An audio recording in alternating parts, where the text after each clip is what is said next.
For joining today. We're going to talk about fruit trees for Colorado. As Dakota mentioned, my name is Amy Lentz. I'm the Home Horticulture Program Coordinator for CSU Extension in Boulder County. Just started in Boulder just a few weeks ago. I was in Weld County, so some of you may be confused, but that's where I'm at now. My email address is also on this first slide, and I'll show that again at the end of the class today. So if you have any follow-up questions, just feel free to reach out to me. So get this moving forward. So just to start out, I kind of want to give you a little bit of background about me and how I got into fruit trees. Prior to coming out to Colorado, I worked for a regional university in northeastern Kentucky called Morehead State University. And they had an apple orchard that I was tasked with managing that was in addition to their horticulture farm. And so this was located in Wallingford, Kentucky, beautiful area right on top of one of the ridges. So at a high spot, we'll talk about that in just a little bit. And when we started this project of taking over this orchard, we started out with 3,000 trees before we got into the renovation process. Once we got into the process, we narrowed that down to about 1,600 trees that are still in production today. We had over 25 different varieties, both eating and cider types. And it was just a really great opportunity for me to get to learn how this all works. We also had pears, blueberries, we raised hay and tilapia there as well. So quite the experience. This was all done with students. I was the horticulture supervisor there. So every day I'd have different students. So it was a constant learning process. So I was always teaching new people, new things about fruit trees. But that's Kentucky. This is Colorado, and it is very different here. And as you all know, it is not that easy to grow things in Colorado. There's a lot of different factors that make it difficult here. We have low humidity. We have these huge swings in temperatures. That's probably one of the bigger factors in why it's so difficult to grow things. You know, we can go from 70s down to 20s in less than 24 hours, and that's pretty common. And we also have high pH soils here in Colorado, and that's kind of opposite of what fruit trees would like. Most fruit trees prefer just a little bit of an acidic soil. And so that's kind of one of those things we're working against as well. Wind, if you're in Colorado today, you'll probably be experiencing some of that. And we also have intense sunlight here. And so we have more problems with sun scald. And it's just because we're so much closer to the sun, but we also have less atmosphere to filter out that sunlight. We have a pretty short growing season. We'll talk about that today as well.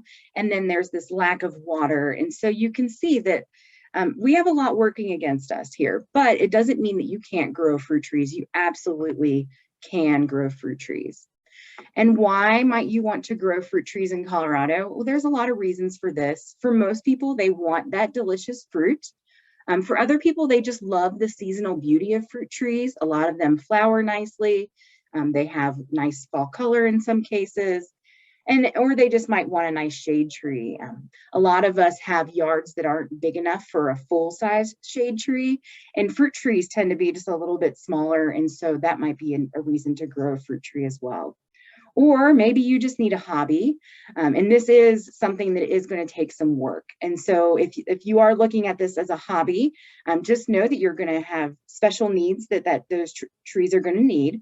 You'll be doing annual pruning. You'll be managing for insects and diseases. It's a lot more intensive than just growing a shade tree. So some of the things that you should consider before going out and planting your trees, ask yourself the following questions. Do you have room for that tree to grow? Like I mentioned, some of these trees are smaller, but some of them do get larger. So you want to think about that. Do you have a water source nearby? These are not xeric trees. They're going to need some sort of supplemental watering to give you that fruit that you need. Because when you think about it, fruit is generally, a lot of that is water weight. And so you need to have that water. Do you have a plan how to deal with the messy fruit drop? If you're not going to be harvesting your tree, maybe wildlife is going to be harvesting it for you, or you can end up with a lot of messy fruit drop on the ground. Ask yourself if you have time to work with that tree several times per year. And then again, think about a way to deal with that wildlife, because you will be enticing them to come into your property when you grow fruit trees. So you might be asking yourself, well, what can I grow here in Colorado? And really, there's a lot of options. You might not think that there are, but there are. Apples do really well here. And these are kind of in order, a little bit in order of how successful you can be. Apples are probably the tried and true one, just because we'll talk about this, they bloom later, they have more cold hardiness, things like that. But you can grow pears, peaches. You may not get fruit every year, but you can grow peaches. Apricots is one of those where you can grow the tree, but you probably won't get fruit every great now and then. Plums, cherries, all of these can be grown in Colorado, and there are more than this.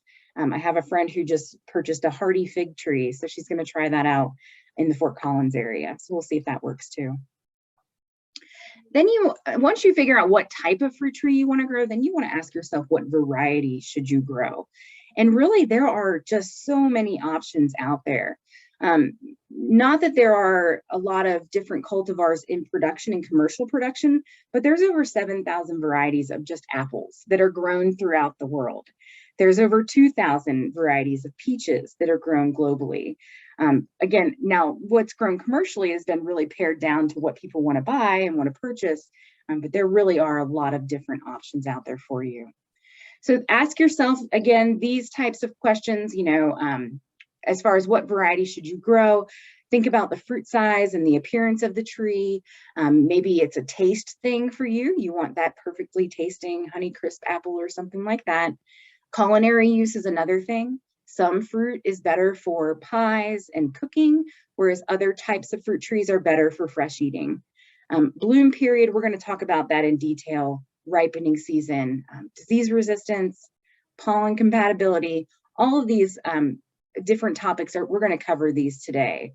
And so there's a lot to think about here.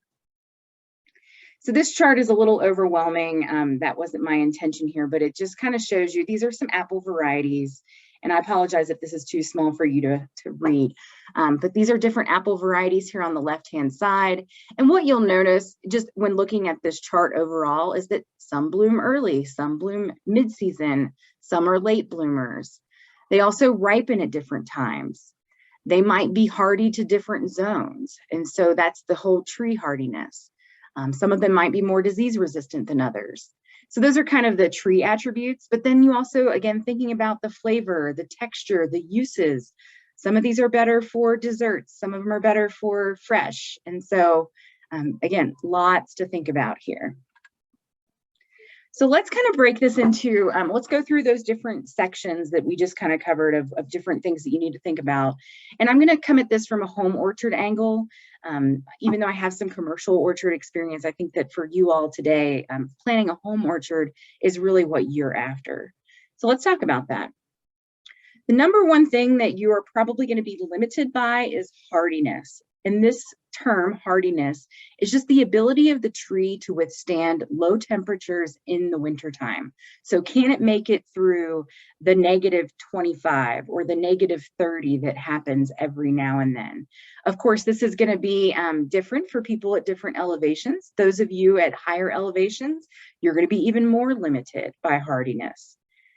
Cultivars that are generally speaking, cultivars that are developed for that upper Midwest into the Northeast area are going to be okay here.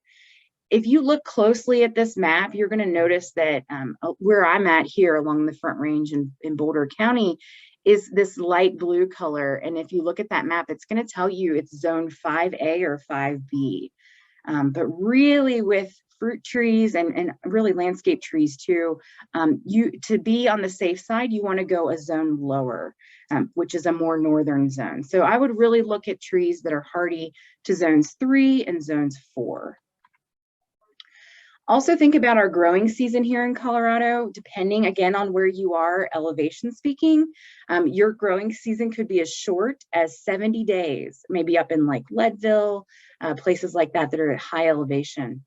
Down in the southern part of the state, whether it's the Southwest or even this, down near Pueblo, you guys are going to have a longer growing season of maybe up to 150 days.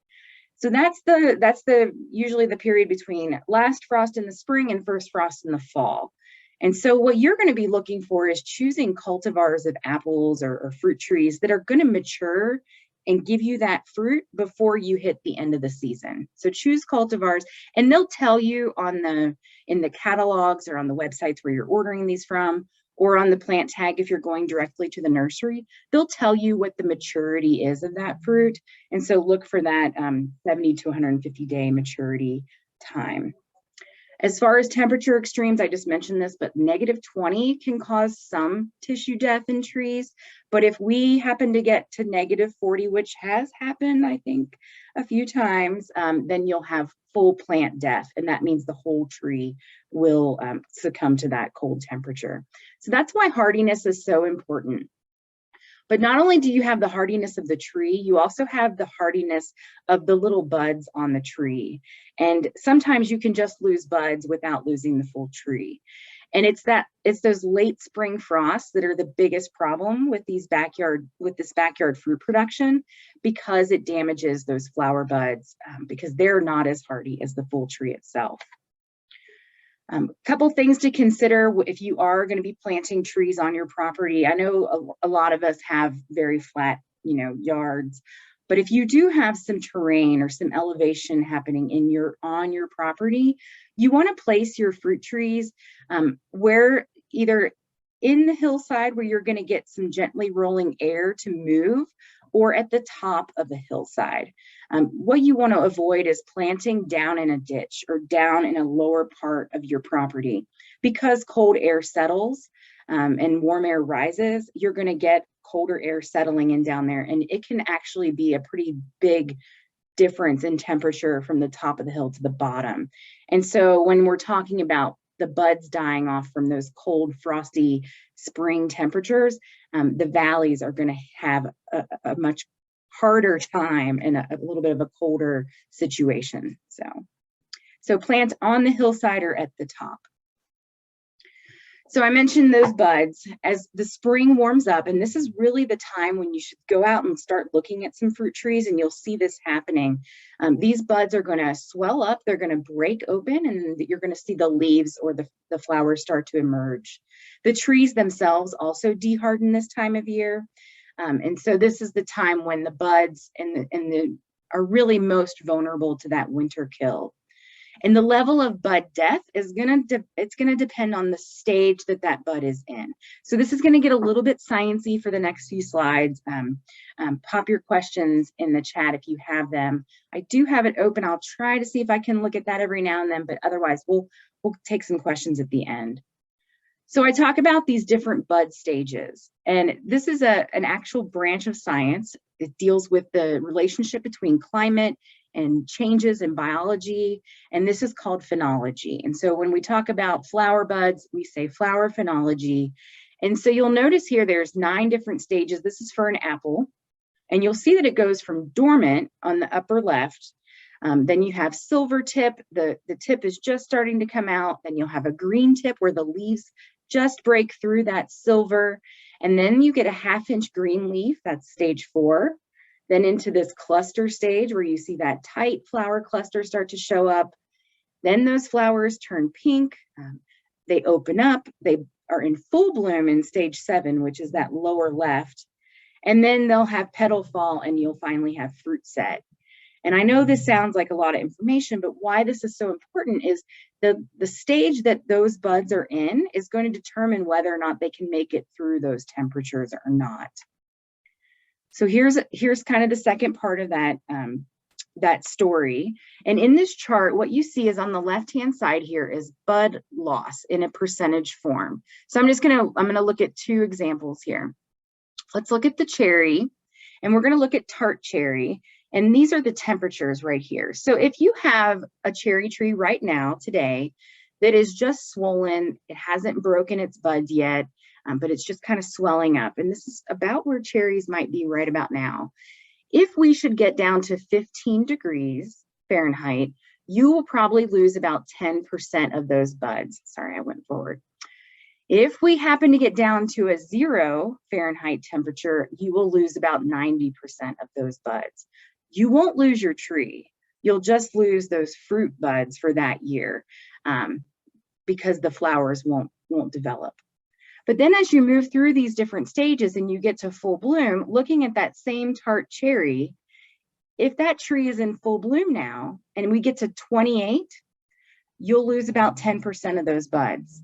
If we get down to 25, which can be pretty common, you'll lose about 90% of those flower buds. And this is why we have years where we won't see fruit set. Your tree will be fine. It will produce buds the next year, no problem, but you might see some death at the tips and you'll see these buds not developing fruit. And then there's an example for peach at the bottom. It's kind of similar. Temperatures are just a little bit higher to where you start to see those buds dying off. So here, this is just kind of that chart summarized to show you that apples are going to be your most cold tolerant. If those buds are swollen, you can get down into the low 20s and they'll be just fine. You'll still get fruit set. Once that you go into full bloom, again, you're still just under freezing, you'll still see some bloom die off. And so this is kind of that chart for you, but then you have to also think about this bloom sequence.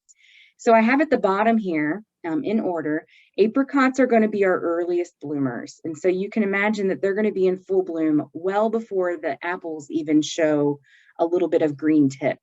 And so we lose apricot flowers quite often. It's very rare to get an apricot harvest. Next is going to be your peaches. They're the next ones to bloom. So they're blooming earlier than the cherries. Then the cherries start to bloom, then the pears, and then the apples are usually those last to bloom of our fruit trees in Colorado. Now, if you're on the western slope, you guys have a little bit more mild temperatures. Peaches do fine there, cherries do fine there, and they just don't have quite the dips that we see here along the Front Range. So it's really dependent, again, on where you are. So this tells you safest, better apples. If you want to be really risky, plant an apricot, see what you get. The tree will do fine, but you probably won't get fruit. So the next part of this flower section is pollination. And pollination is just the transfer of pollen from the anthers of the male parts of the flower, which is what you see here, onto the female portion of the flower. And then once that pollen gets onto the female portion of flower, it is carried down into what we call the style, and then it makes its way into the ovary where it forms seeds or fruits, and that ovary will swell up, and that's where your fruit's going to be. So we have two different types of pollination when it comes to fruit trees. We have self-pollinated trees, and that's where you can have that pollen within the same tree or even the same variety, and it will pollinate and give you fruit. But other trees need cross-pollination, and they need a different variety. They need that pollen to be genetically different, and then it will pollinate that tree, and then you'll get fruit. So it's different for different types of fruit. It's even different for fruits that are the same, but of different origins. Now, again, I'll show you this in a little bit. So apple pollination, this is just a chart. You'll find these out there. It just kind of has different variety. Well, it's the same varieties on the top as it is on the bottom in the same order. And what you'll see here is that if it's white, that means that it can pollinate each other. So an empire is the pollen source for anything except for itself. And it's even partially self-fruitful. But here you can see wine sap's not good pollinators. Golden Delicious, pretty good pollinator. It'll pollinize everything except for itself, and Jonagold, which is kind of weird. But so just know that there are certain trees where you're going to need two different varieties to get that fruit. Generally speaking, those trees can be within 100 feet of each other. So if you're in a neighborhood situation, which is what I'm in, you'll find if someone else has an apple tree or someone else has a cherry tree and it's a different variety, it's probably close enough to give you good pollination. So you don't necessarily have to have those two trees on your property. If your neighbors have them, they might act as good pollinators. One other quick note on this is that crab apples can actually pollinate apples as well. So if you have a crab apple tree, it's probably going to be fine for your apple.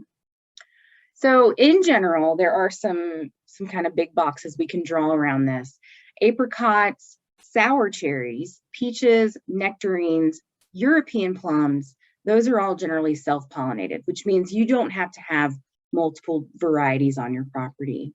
But apples, sweet cherries, pears, and Japanese plums are generally cross-pollinated. So keep that in mind. So back to this planning your home orchard, I do want to touch just briefly on the soil. The soil for any type of fruit tree should be well drained. It's said that a loam is best, and loam is pretty rare here in Colorado. We're usually dealing with clay or we're dealing with sand. Either way, you'll want to be amending your soil to get it to be a little bit more loamy if you can. Whole other conversation. I'll let someone else teach about how to amend your soil. But just some general guidelines. Sand, if you have sandy soil, it's going to drain really quickly. You're going to be watering more frequently because as soon as you water, that water, it drops and it goes through the soil profile. So you're going to be watering more frequently. If you have clay, it's going to hold that water. So you'll probably be watering less frequently, but a little bit more thoroughly to get the whole area wet. In Colorado, our soils are typically above 7. I mentioned this earlier. That's really the opposite of what most fruit trees prefer. And so sometimes with fertilizers, you can use certain types of fertilizers to help give the tree what it wants, but you're not going to be changing the pH of your soil unless it's over a very long period of time. So you just kind of have to work with what you got. Look for those varieties that do better in high pH soils. More on that in just a bit. As far as light goes, you need full sun.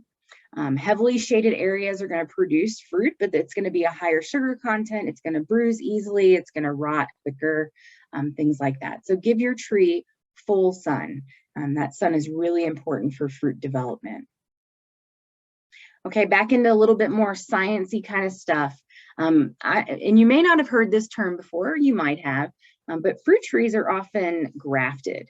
And grafting, it's just like you would think of, with bone graft or any kind of graft. It's taking two parts, putting them together. They grow together to create a new tree. So with fruit trees, we have two different parts of this. We have the top part, which is the scion, and then we have the bottom part, which is the rootstock. The scion is the cultivar or the variety that you want to eat. So that's your Honeycrisp, that's your Brayburn, your Gala, Fuji, whatever. And I'm using apples just because I know a lot about apples. But your rootstock is going to be different. It's going to have a number. It's not going to have a fancy name because it's not what you want to eat. It's more for cold hardiness, size, disease resistance, things like that. So the top is what you want to eat. The bottom is what's going to make it live here.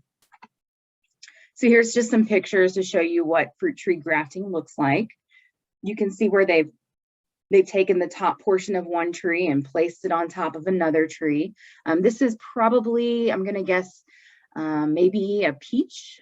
It looks a little peachish here. So, or maybe something in the prunus family. But you can see they've just taken that top, attached it to the bottom. They wrap it sometimes with rubber bands, sometimes with parafilm or things like that.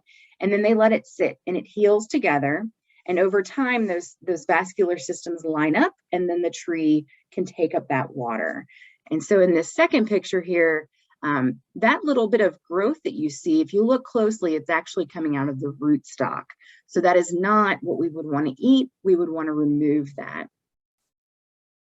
Here's just another graphic to show you that graft union. If you go and look at fruit trees in the field or in the nursery, you'll oftentimes still be able to see that graft union where those two trees have been put together.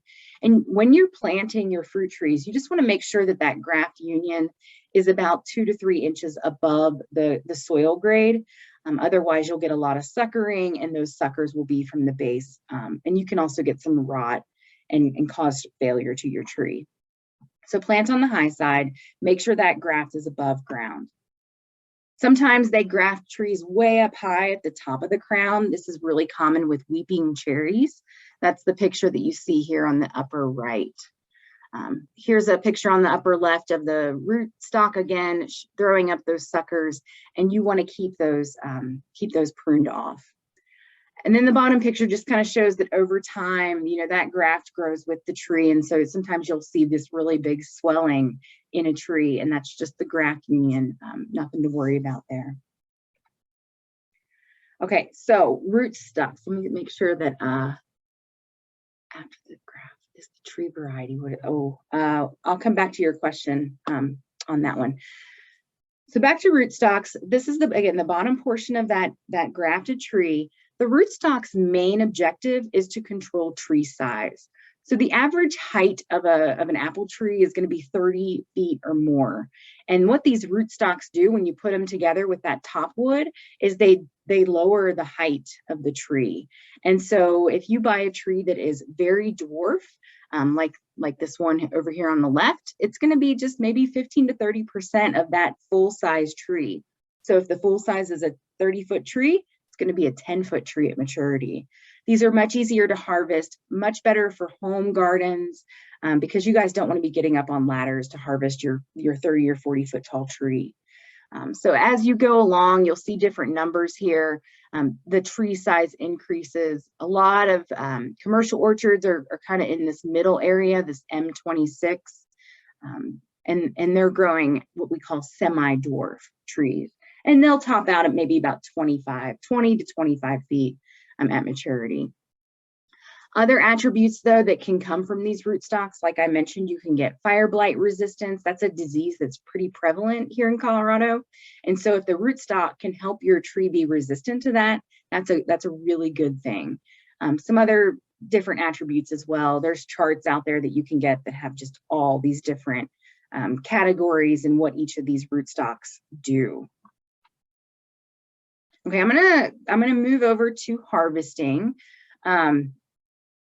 And if whoever put the question, if you could be a little more specific on which graph, I will find that answer for you. Harvest season. Different fruit trees are going to be harvested at different times during the year, during the summer. Cherries are usually going to come on first in maybe June to July. Apricots, if you get them, right around the same time. Then come in your peaches, your pears, your plums. Grapes a little bit later, and then apples usually show up toward the end of the season. And some apples even go into the fall. So it really depends on the variety, the climate, your location. And then this can also vary within that type of fruit. So here you can see this picture of apples, or this chart with apples, and you'll even see that some are early harvested. So like Lodi's really early in the season. What's the other one there? Other summer apples, Gravenstein, one we grew in Kentucky, was always fruiting really early. But then others are going to wait until the end of the season. So things like the Stamen wine saps are usually really late. Yorks show up late. Pink Lady is another one pretty common that shows up very late in the season, and they can even handle some frosty temperatures, and they'll be okay. You can do a few different things to know if a fruit is ripe. You can go out there, pull the fruit off the tree, taste it. If it tastes good, it's ripe. But you can also get kind of technical and get yourself one of these little sugar meters. This is called a Brix meter, the picture in the lower left. And you just get a garlic press and squeeze a little bit of the fruit juice onto that meter, and then look in the window, and it will tell you the exact sugar content in a percentage. And so there's a chart that goes with it just to show that when your cherries reach 14 to 16% sugar, they are ready to eat. So again, just another way for you to tell if something's ripe or not. It's just kind of fun to see the science behind this stuff. Consider wildlife, rabbits, deer, birds, bears. They're all going to want your fruit just as much as you do. So you have to think about how to deal with these things. Exclusion is your best policy. Earlier, I showed a picture when I popped the soils thing up there, and it had a home orchard, pretty good size orchard, maybe 15, 20 trees with a 8-foot fence all the way around it. And if you're in the mountains, that may be what you want to do, just so that the bears don't come and get your fruit, and the deer too. You can also use netting to cover individual trees. and things like that. So hope is not lost. You just have to really think about the wildlife and how you're going to keep them out of that area. One problem we do see quite often are voles. These are rodents. They like to, they're vegetarian rodents. They like to feed on grasses, on roots, on seeds and tubers, things like that. But they also love the bark of a young fruit tree. And so they can cause some pretty extensive damage. One thing that you can do to help prevent this is to use a tree guard. That can be one of these white ones that just kind of work their way around the tree. You can build a cage at the bottom. I would recommend using hardware cloth. It has much smaller holes that those voles can't scoot through, because they could probably fit through chicken wire. So think about that as well. I'm just going to touch on pruning fruit trees. I have another class that's a full hour just on pruning. And it's really, there's so much to think about with pruning fruit trees that I don't have enough time today to teach all of it. But I will go through a couple little tips for you if you're going to be pruning fruit trees, kind of thinking about the main objectives of what that looks like. And then if you want to learn more, we have a recording on our Colorado, it's called Cohorts blog. There's a recording on there of the full fruit tree pruning class if you're interested. So when you're growing fruit trees, you want to think about what you're pruning and why are you pruning. It's not a good idea just to go out there with your pruners and just start cutting and thinking, oh, well, I'll just remove a few branches. There are guidelines that you should follow. First thing you want to do is remove any dead, diseased, or damaged branches. Those are what we call the 3Ds. I talked earlier about those suckers that are coming out of the rootstock.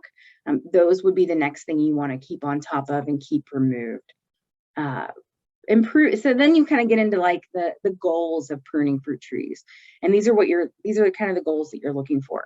Improving the tree's strength and shape and looking for strong branch angles that are wide instead of really narrow. Maybe you want to promote branching. You definitely want to be thinking about increasing air circulation inside the canopy of the tree, increasing light availability into the canopy of the tree, and all of that kind of thing of increasing that light and that air is going to improve your fruit quality. It's not a good situation to have a tree canopy so thick the apples, that the tree itself shades the apples on the inside or the fruit on the inside. It's going to affect your fruit quality. So really with pruning, you're thinning that tree out to give you light and air. One thing to keep in mind when you're pruning trees, or just to know if you're looking at your tree, there are usually two different types of buds on a fruit tree. There's leaf buds. That's on the left-hand side there. They almost look like a dog nail tucked right up against the branch. And then there's also these flower buds, and those are what we call spurs. And they usually sit upright with a larger, plumper bud at the top. And they often look like they've been compressed or wrinkled down. I'll show you this picture as well. The one you just saw was for an apple. Here's another apple. You can see that fruit bud really thick, kind of compacted, whereas that leaf bud is tiny and depressed right up against the stem. The middle picture here is of a Nashi pear tree. They have a lot of wrinkles on them. The buds are also a little bit more pointed. And then the final picture there on the right is going to be spurs of a plum tree.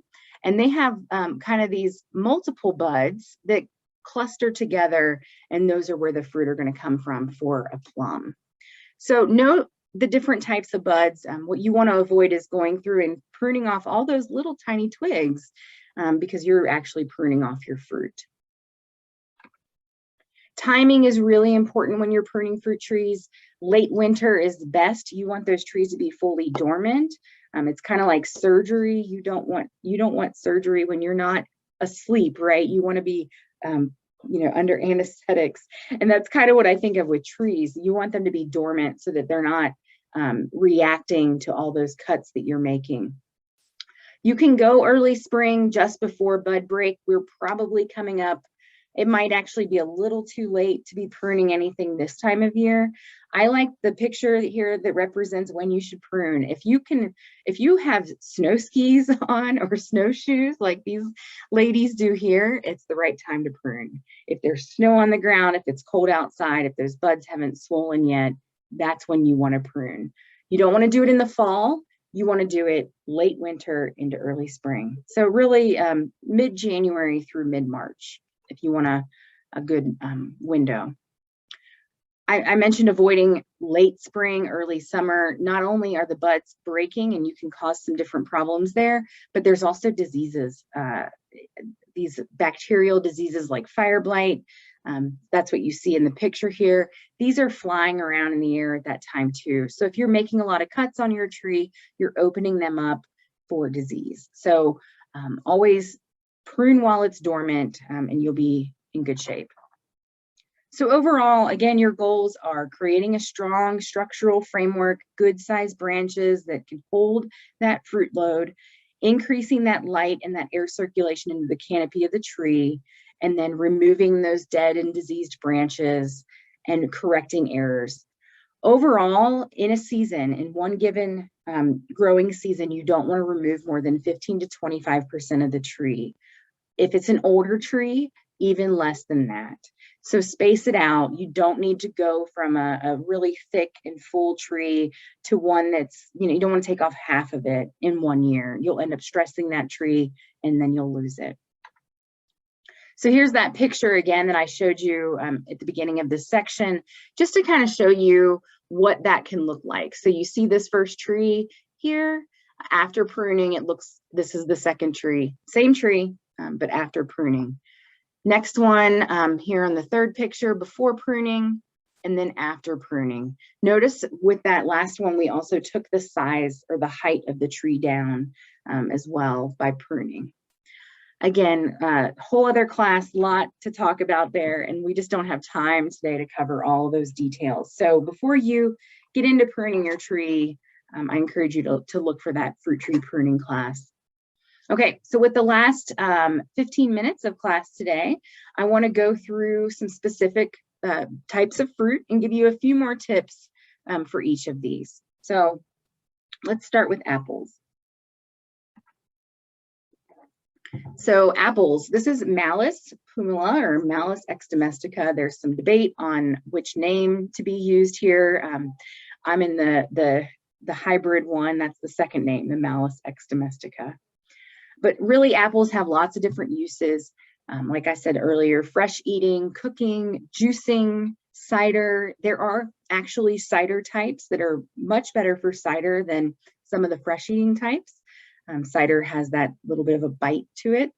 So we would often grow things like Arkansas Black and Chesapeake and Redfields. These are all cider type apples. And then you've got your fresh eating kind that are the bigger, juicier, sweeter apples. The size of apple trees can really vary from a standard size. Remember, I said 30 to 40 feet, all the way down to a super dwarf, which might be just between 5 and 10 feet tall. That all depends on the rootstock, remember. And then apples in general, they're going to need a pollinizer or pollinator plant. So crabapple can work to pollinate an apple tree or just a different variety. And again, your neighbor can have that. It can be in the neighborhood, nearby. When you're looking at how to choose apple cultivars, really pay attention to that cold hardiness. Look for those trees that are going to survive to zones 3 or 4. Even though it says on the chart we're 5A, 5B, go colder.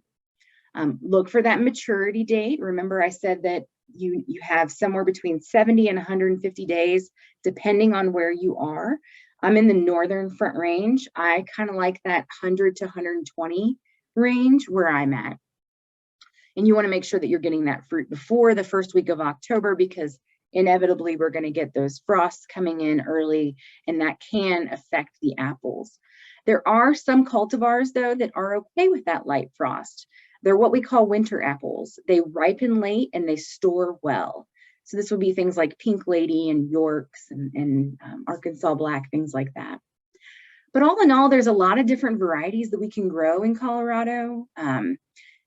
Here's some more common ones in this list, but there's also a lot of heritage apples, a lot of kind of ancestry type apples that have been around for a long time, especially here in the Front Range area. This used to be a very big production area for fruit trees. And there's a project called the Boulder Apple Tree Project. And then there's another one called the Montezuma Orchard Restoration Project on the other side of the state. Both of these programs are out there looking for these heirloom apple tree varieties. And there's over 1,000 varieties of these heirloom types.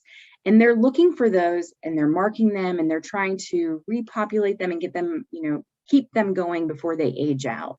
So this is just kind of cool. The picture that you see on the slide is from 1907, and that is an orchard here in Boulder County. So there's some pretty cool stuff around this. I encourage you, if apples are your thing, to look this up. They recently brought back the Colorado orange apple. So I showed this, I think I might have showed this chart earlier. I did. Again, lots of different types of apples, different bloom times, different flavors, different textures. I just put this up again to show you how many things you can think about with this. A little bit on storage. A light frost is usually not going to cause damage to your fruit, but when you're harvesting, you want to get out there before a hard frost or a hard freeze around 24.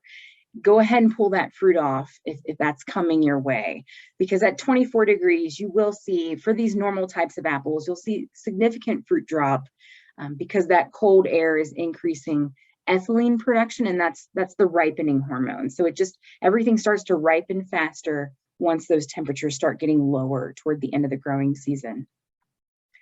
Those apples have there's a lot of variability in how much storage you're going to get out of different types of apples. So Lodi, top one on the list there, that's a summer apple. It doesn't store very well at all. Only 1 or 2 weeks in storage. And this is just refrigerator temperatures. Whereas a Red Delicious or a Chieftain, you're looking at 3 to 6 months of storage life for those. So it really does vary a lot between different cultivars. So jumping into pears, pears are really closely related to apples. So apples are the latest blooming. Pears are blooming right before the apples, so they're also a late season bloomer. So pretty reliable here in Colorado. There's 2 main types of pears. There's European pears, which have the pear shape that we all learned as a kid, kind of larger on the bottom, smaller on the top. But then there's also these Asian pears, and they look like apples. And when I was younger, I used to call them pear apples because they were pears, but they look like apples. But like I said, in general, pears are blooming just prior to apples. You do need to have a second variety to have a good yield. But sometimes you can get away. There's so many pear trees in these neighborhoods that you can probably get away with being pollinated by a neighbor's tree. And a lot of pears are pretty long lived in the environment, just like the apples. They can go 40, 50, 60 years. Some of the trees that we restored were 30, 40, 50 years old. Here's some varieties for you that do well in Colorado. Pears are also susceptible to that fire blight bacteria that I showed a brief picture earlier. It can kill off the tips of the branches. And so pears are another one that can get that. They're in the same family. They're both in the rose family, very closely related pome type fruits. So just know that. And the ones with the asterisk represent those that are fire blight resistant or tolerant. So lots of options here as well. There's that Asian pear apple in the middle there, the Oriental pear. Looks like an apple, tastes like a pear. I just wanted to show you the buds of a pear tree.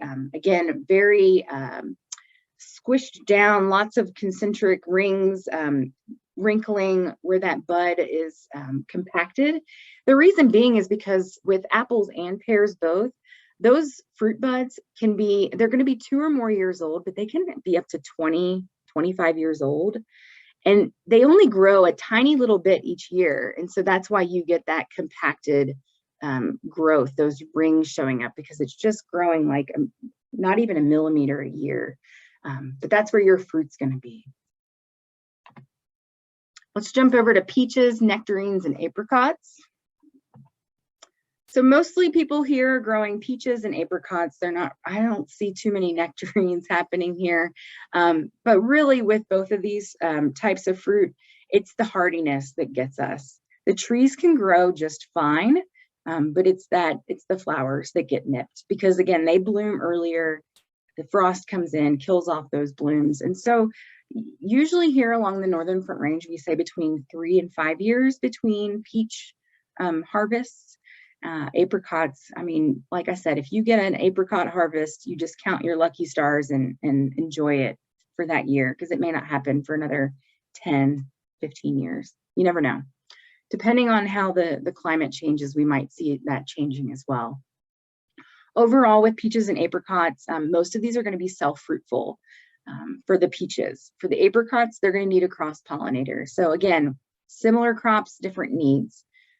The chilling requirement, that just means how long that plant needs to be, have those low temperatures, and they need to have that temperature gradually raise. And so that's just something to think about with peaches. They do have a little bit of a chilling requirement they need.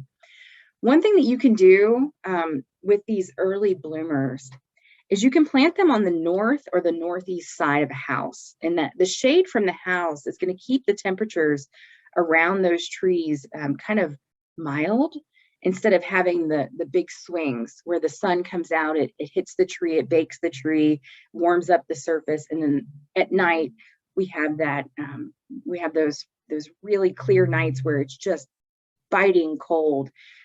But if the tree is planted on the north or the northeast side of the house in the shade, they're not going to get that fluctuation. And a lot of times that can delay the bloom. Even if it's just a week, that can make a big difference on whether or not you get a crop. And by the time summer hits, the sun is higher in the sky, and now those trees are getting full sun once they get into that fruiting stage. So that's a little trick. You can kind of trick your trees into blooming later. One more thing with peaches and apricots, they are intolerant of these heavy clay soils, the high pH soils. And so you'll be wanting to look for varieties that do well in our types of soils here in Colorado. So here's some varieties for you. We've got Alberta, Haven, Polly, Reliance. There's a whole list there of peaches. Some of these do need cross-pollination marked with an asterisk. But yeah, there are several varieties you can try out. I'm looking at the chat. Bonnie's got a question. She's in California.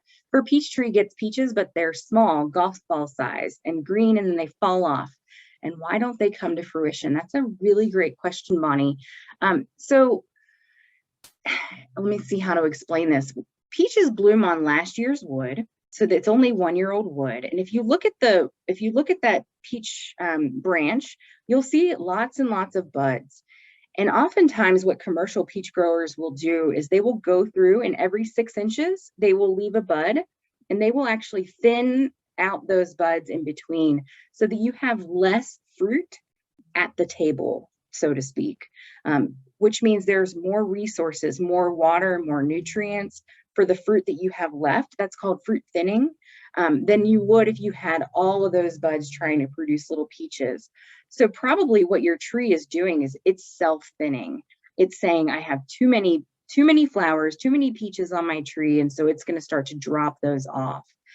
You can do that on your own in the early part of the season, though. Just go through and knock off, maybe 2 or 3 in a row, and then leave one, and then knock off a few more, and then leave another. Again, about 6 or so inches between. So that's one tip. Maybe that will help, Bonnie. But it could be other things too. But I'm guessing it's just because the tree has too many buds. Here's some varieties for apricots, nectarines, if you really want to try them. But there are options. Again, just know that you may not get much out of these as far as fruit goes. Let's move into plums. I've got, I think, just 2 more crops to talk about. Plums are very reliable here in Colorado. If you like the taste of plums, you're in luck. Most people here are growing the European plums. That's Prunus domestica. Those are usually those darker blues, purples, almost black in some cases. But there are a couple of European plums that have a red skin or a yellow or green color to them, but they're just trying to trick you. Japanese plums, typically those are going to be a little bit smaller, oval, a little bit more red colored, like you see in the picture here. And then American plums, those are native trees. They're producing just little tiny plums and usually not grown for fruit. So here's some different varieties for you of both the European and the Oriental type cultivars, denoted here with the different lettering. And the one that you see in the picture there is the blue damson. Pretty common tree. Again, they're going to fruit a lot. And the fruit on these is smaller, so I'm not so worried about thinning out fruit buds with things like plums or cherries because their fruit's already small. They don't need to be thinned out. Apples can benefit from some thinning as well as the peaches. Okay, back to plums. A few tips on this. They do like a well-drained soil. They like to be at the high point on the property. And remember, I talked about the settling of the cold air. They really need full sun, but you want to avoid planting these too close to a south-facing wall or a west-facing wall. Again, that heat that radiates off of that in the wintertime can cause these to bloom early. So using the different sides of your house or structures and thinking about where you want to plant those trees is important. But with plums, just keep it away from those walls to the south and the west so you don't get that early bloom. Put it in a sheltered area within the landscape if you can. It's just going to help, just going to help the tree out. Cross-pollination is necessary in most cases for plums, but not all cases. It's very cultivar specific. And then they also fruit on spurs, but these spurs are not quite as old as the apple and the pear spurs. They don't get to be the 20 years old, but they'll be somewhere between 2 and 5 years old. And again, little clusters of buds. Just want to throw in, again, I mentioned this earlier, but there's different pollination charts out there. It's pretty antiquated research, so it's, this came off of a photocopier somewhere, but they will help you decide if you need a pollinator, or just read the plant tag, talk to the people at the nursery. I want to end up today talking about cherries. So cherries are kind of fun. You may not know this, or you might, but cherries used to have a big historical significance here along the Colorado Front Range. In fact, Larimer County in the Loveland area used to be number 2 in the United States in tart cherry production prior to 1951.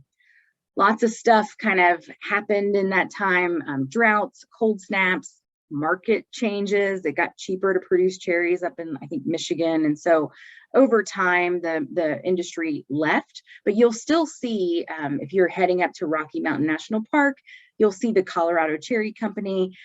Now you know that it's there because this used to be a major cherry production area. And so you can still find that. Tart cherries, though. Tart cherries are going to do a lot better here. They flower just a little bit later. They're a little bit more cold tolerant, and they like our soils just a little bit more. And they're self-fruitful, so you don't have to have 2 different varieties. You can just have the one. So again, self-fruitful. If you're growing sweet cherries, which you can, there's a couple varieties that will work here. You do need a pollinator, so you're going to have 2 different varieties. They can get frost damage, so you might need to, cherry trees usually aren't very large, so you can go out and throw a sheet over them or something just to kind of help if we get a light frost. But winter kill does kill off sweet cherries, and so they have a lower, or I should say a higher threshold of tolerance, a lower tolerance, sorry, to the colder temperatures. As far as soil goes, just, they don't like compacted soil. You can use mulch around them to kind of help improve the soil under the tree. And watch these for nitrogen deficiency, that yellowing of the leaves, because they don't like that compacted soil, that alkaline soil. Sometimes they have trouble pulling up the nutrients.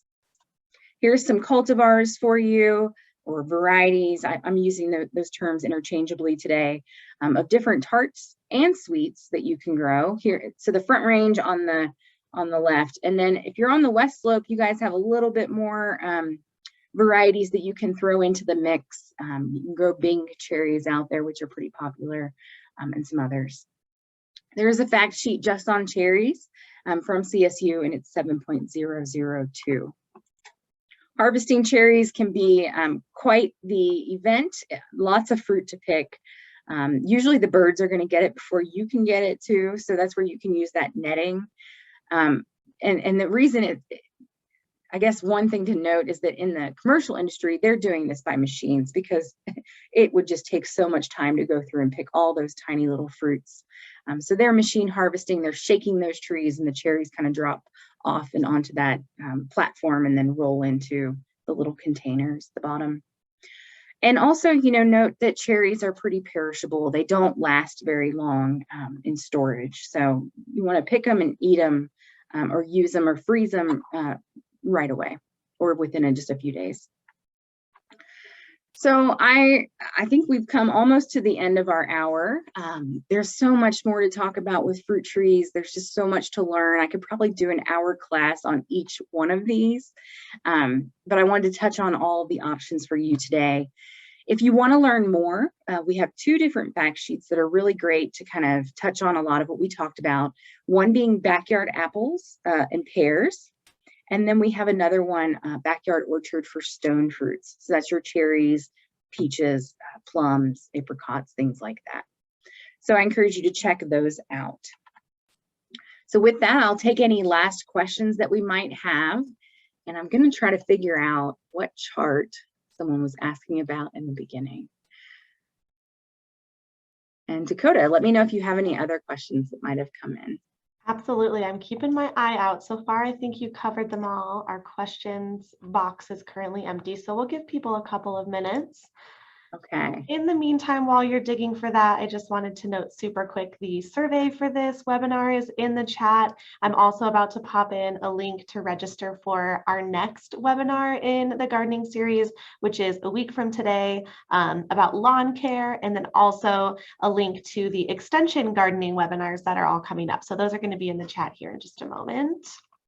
So if you have a question whenever you're ready. Okay, I think too the chart that someone was asking about was the big chart that I might have shown, and that the top variety was Frostbite.